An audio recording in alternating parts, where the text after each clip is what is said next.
All right, so I was doing a video about this Cruise America camper and the composite and how well their roof material is adhered because it actually is a TPO. And since it's not wood, it's really hard for us to get off. But then I realized I had a great visual to show you of why we always kind of encourage you to really weigh the pros and cons of having somebody who comes to you and does some type of rolled on coating on your roof in the field. And I know that some of your stationary don't have a lot of choices, but I do know that there's also some rolled-on companies that go a little bit further with their material, and it has to do with the ACs. So I'm going to show you right here, that white area, and I'm going to flip the camera around to show you more. So this is where the air conditioner was sitting on this roof, and as you can see, all this darker area is where the rolled-on coating went on.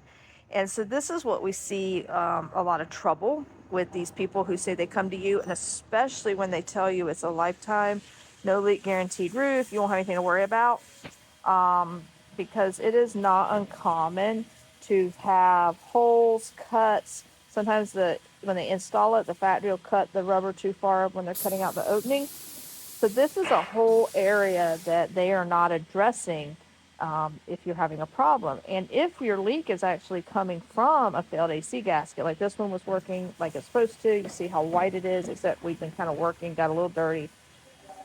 If any of your problem has to do with your AC, those companies are not going to catch it.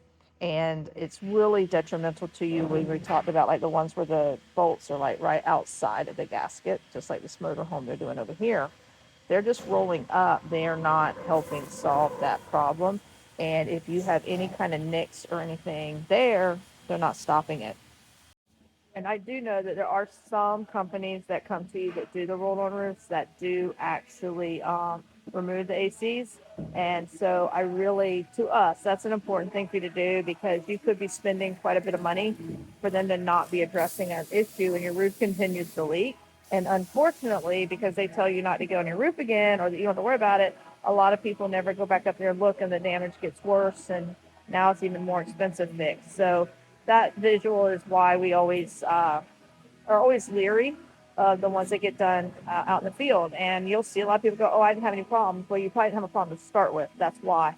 So it's more the people we see that continue to have damage is why we're always a little leery of the companies that don't take anything off and don't even take off your vent covers because the problems and the leaks are under those hidden areas most of the time.